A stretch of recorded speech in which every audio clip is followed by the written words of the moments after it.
What's up, CEND LSD? What's up, Lewski? So last time we spoke, you was telling us about your all your breaks in graffiti and you know the gaps and like how you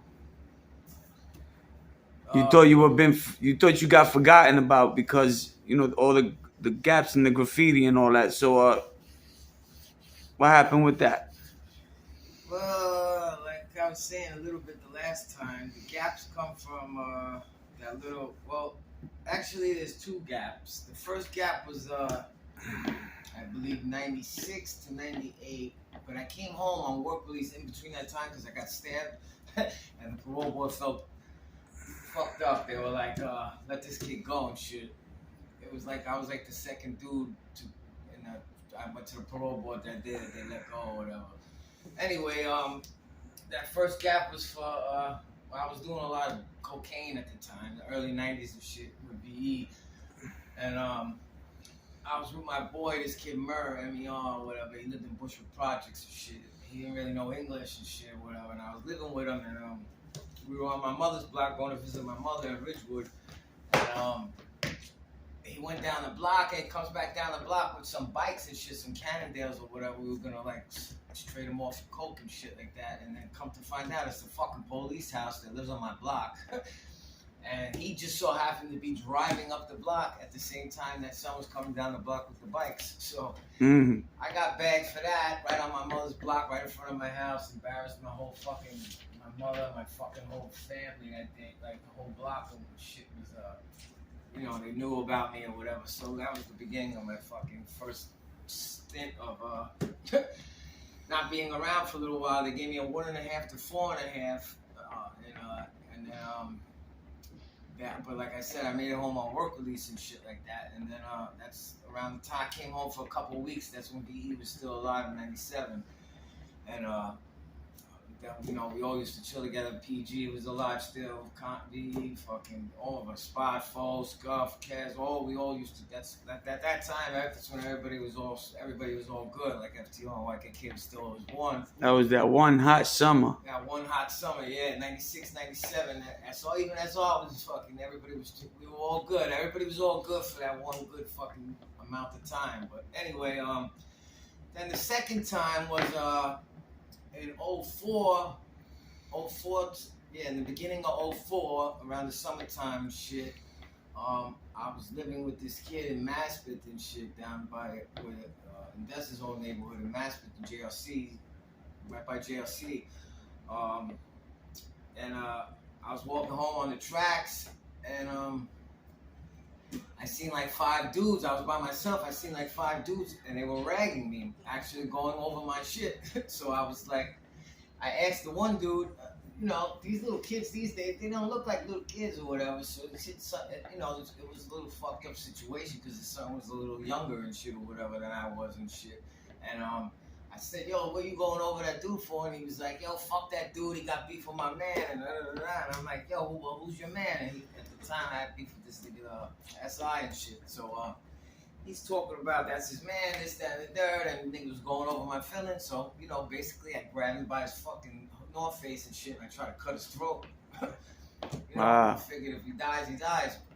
Like Rocky, nigga. But he didn't die. He made his way off the tracks somehow, and like he had to like get blood transfusions, this, that, and the third, and they ended up giving me a fucking 7 flat for that, which was only supposed to be 7 years. But then we turned around and I cut the captain in the Beacon and shit, and they didn't give me a new charge, but they put me in a coma for 2 months and shit, and Jay came up to visit me and shit like that or whatever. Catch 5 was the porter in the box. Like when I came from the hospital, they took me in an ambulance or whatever. My face was all fucked up. Like I looked like the Elephant Man, literally. Right. And Kaz was like, yo, that's my boy.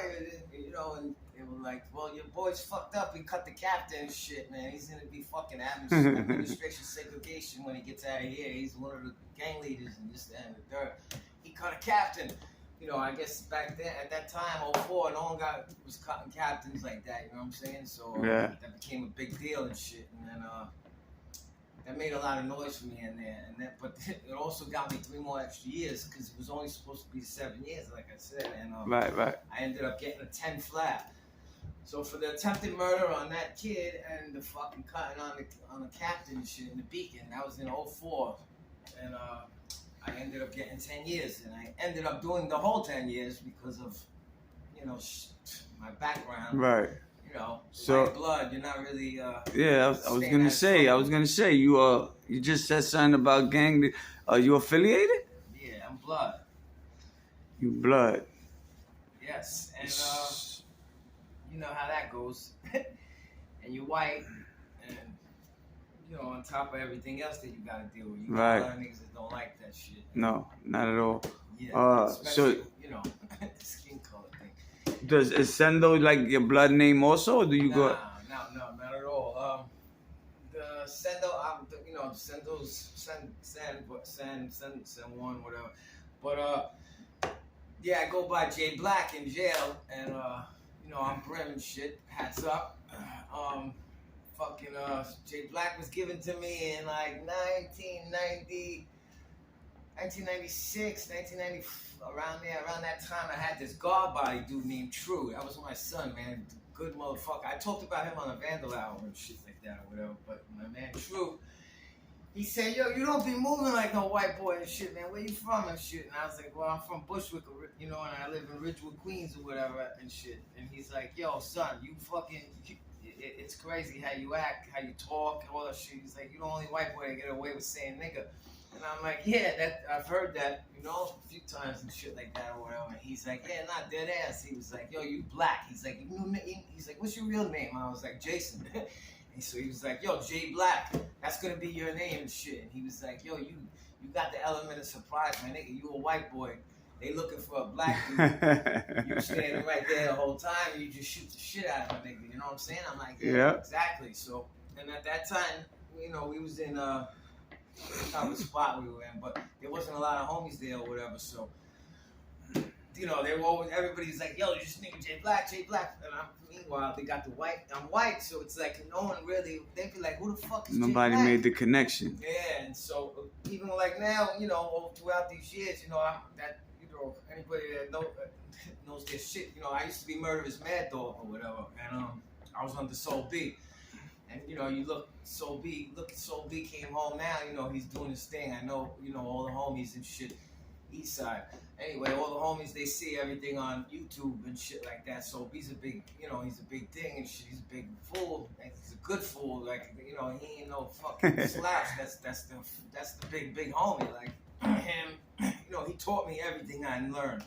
He taught me about the skin color. He broke down life to me more than just blood shit. Like, he taught me about life. Like, that man sacrificed his life so many times for this blood shit.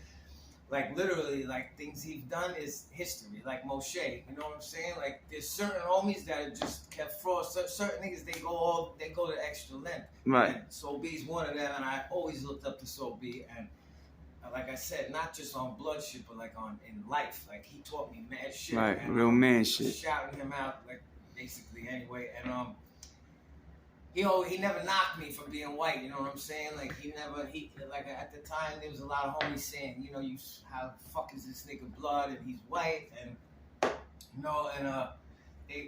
lot of homies, ignorant to a lot of things, but, that's why we brothers let out dark, and, we're supposed to each one teach one and uplift each other.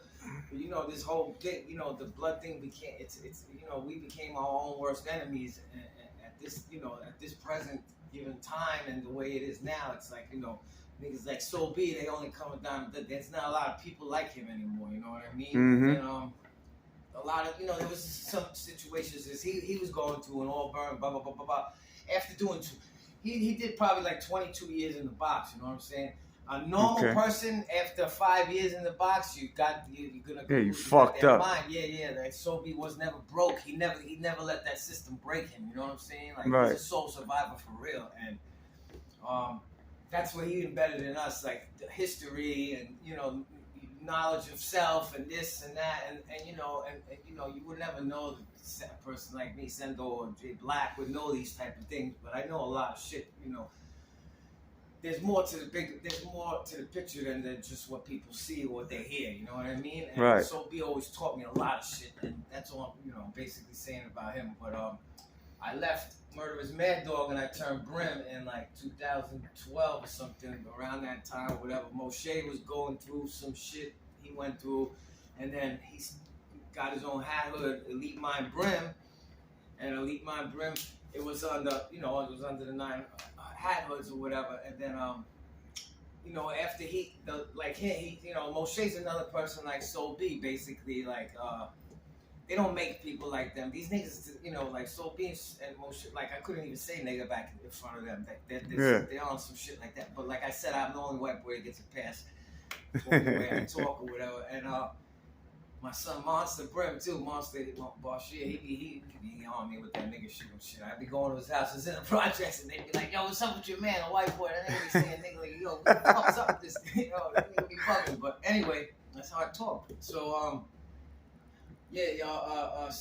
Moshe was going through some shit, like every jail he's been in. He's like Soul B, man. The police be on him the minute he gets there, and then they be trying to, they literally try to kill Moshe a few times. Like he pulled himself out of that, he had a box and he fucking cracked it up. So basically, but so Moshe was going through whatever he was going through, and then the Elite Mind Brim thing was gonna get faded and shit. And then I was just coming out of the box at the time. I was about to go home in like 2 years and shit, but I went out on some fucking crazy shit. Like I came out the box, niggas was a Jack in the Hood, and then I was in Marcy maybe like, I don't know, maybe altogether like 4 months. Within 4 months there was like 45 guns that came from me. So they were like on me. They were like, yo, this motherfucker, they know that they were all, like the shootings were coming from me, but they couldn't prove anything. So it's like, they got me out of the jail. They hadn't sent me or whatever. And the white thing got you again and helped you out. Oh, it fucks me over and shit. And then, Moshe got, he was like, fuck it, man. You put the hood on the map, but at the same time, the hood's gonna get dubbed because this, the politics of, this shit or whatever. And then, basically, the hood was gonna get faded, and then finally I make it home like 2 years later, and then I got home, and then I ran into one of the homies that I was with up top that had the high, I had the low, and then he can't, he was like, yo, niggas in the street ain't jacking that the hood's dubbed, this, that, and the third, and I'm like, yeah, but the hood's it's faded up top, it's gonna get faded in the street, but the street. There's more, there's freedom, and we're not locked into a fucking little area where we're gonna run into each other. So they were, I don't know what was going on, but in Harlem they weren't jacking the hood was faded, and there's still niggas were running around fucking Elite Mind Brim, this, that, and the third. But I went under Monster Brim, under Whoopty. I turned, I was under, and then I ran into Bison just now, like. Couple months ago when I was on the island, I ran into my big homie now, Bison, and Bison was like, there's a lot going on with this hood, that hood, he's like, homie, you need to come somewhere and basically be where you belong. You need to chill. Top where you belong, you always been a big homie in my eyes, man, to come from where you came from the 90s, 96 till now, and and I've been under legends, like straight up, I ain't backbiting nobody or nothing like that, but I ain't never been under no busters. I never done no buster shit. And obviously, anybody that's been blood long enough, they know what the deal is, man. You say Jay Black, and automatically they like, oh, white homie. My name sounds like something. And, I ain't, like I said, I never done no buster shit, man. I shot captains, I shot regular police, I shot a lot of motherfuckers. You know what I'm saying? Everybody has their enemies. Like we had wars with the Kings, we had wars with the Nieta, the Patria, the this, the that, they got 100 different cliques, but blood rule. But at the end of the day, I've gone up against the best. And look, all these, I did over 16 years in the New York State prison systems up top. I ain't never got shot. I've been attempted 100 times, and I poked twice, but I ain't got no rips on my face, so basically that proves a lot, you know what I'm saying? Definitely. I had to move. I'm an OG for real. Definitely. And then like I was saying before though, that big hole, that 04 situation, that put a big damper on my graffiti career because 10 years out of, you know, when you're not in the street, 10 years is 10 years. Of course. But, you know, fortunately, I did have the right team behind me. You know, I had fucking, Jay was destroying shit, Jay put me up more than anybody in my, like Jay did it. Jay kept my name alive 100%, like everywhere, everything. Facts. And then I had Kaz was throwing me up. I just posted a video of the truck that he did that I never even seen until the other day. Look, all these years later, I have Kaz, I had Lasso that was rocking like man buses, doing this, that, and the third for me.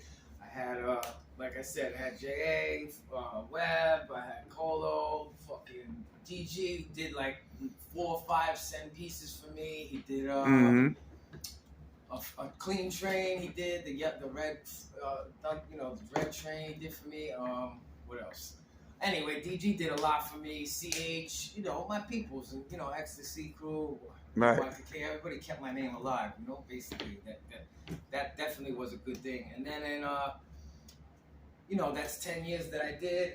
Between that, and then I came home and I caught 2 violations, like back to back. That was another 2 years, so that's 12 years. You know what I'm saying? Right. So if you add up like all the time that I was actually in the street and the actual time that I was in jail, my graffiti really was, even though dudes were throwing me up, it's not like you seeing my feelings on a regular day-to-day basis, like like Kez or anybody else. Like when you're writing graffiti, you have to be active. You have to be out there. You have to have them stickers on the train stations. You have to have the mob tags, the clean stations, whatever you're doing, you gotta keep, like these new niggas like Anso and South, my boy South and shit like that. They're every day. You see it every day. Like, they did this last night, or they did that. You know what I'm saying? Like, right. Dude, Sucky Bad. Like, they do these little, whatever these things are these days. A lot of weird tags and shit. But, from when I started till, whatever. It's just, All right. But that's how, like, basically where all that, that time lap was, and you know what I'm saying, and that shit's crazy. And I wish, I wish I would have took more pictures of like all the clean trains and shit. Like me, that's it.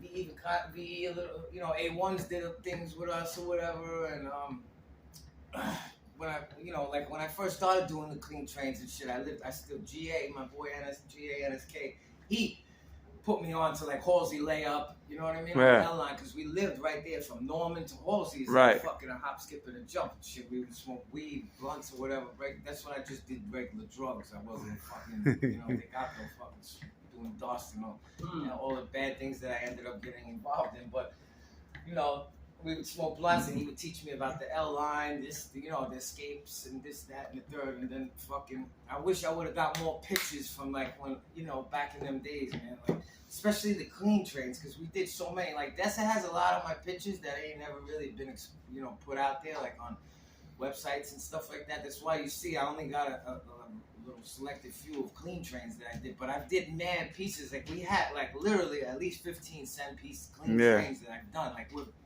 multiple colors, 10, 20 colors.